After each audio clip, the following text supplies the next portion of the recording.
আজকে আমি এসেছি হচ্ছে ট্রাইব কলকাতা। এর আউটলেট কিন্তু তিনটে জায়গাতে আছে, গোলপার্ক, বালিগঞ্জ অ্যান্ড বেহালা। আমি আজকে বেহালার ট্রাইবটাতে ভিজিট করতে এসেছিলাম অ্যান্ড এখানকার অ্যাম্বিয়েন্সটা ভীষণ সুন্দর। যারা বই প্রেমী বা বই পড়তে ভালোবাসো তাদের জন্য কিন্তু এই জায়গাটা ভীষণ আইডিয়াল।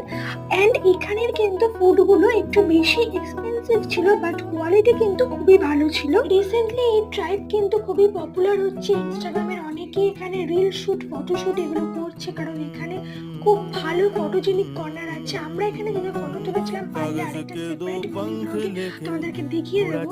এই জায়গাটা সম্পর্কে কিন্তু এফএ ডিটেইলস আমি আমার ডেসক্রিপশন বক্সে দিয়ে রাখবো, তোমরা সেখান থেকে চেক আউট করতে পারো। আর এখানে কিন্তু বিভিন্ন বুকসের পোস্টার দেওয়া ছিল এন্ড অলসো টিনটিন পোস্টারও ছিল। তো তোমাদেরকে আমি যেরকম বলেছিলাম যে বেহালার মধ্যে কিন্তু নতুন নতুন জায়গা এক্সপ্লোর করে দেখাবো, তো সেটাই তোমাদেরকে দেখাচ্ছি। ভিডিওটা ভালো লেগে থাকলে লাইক এন্ড সাবস্ক্রাইব করে দিও।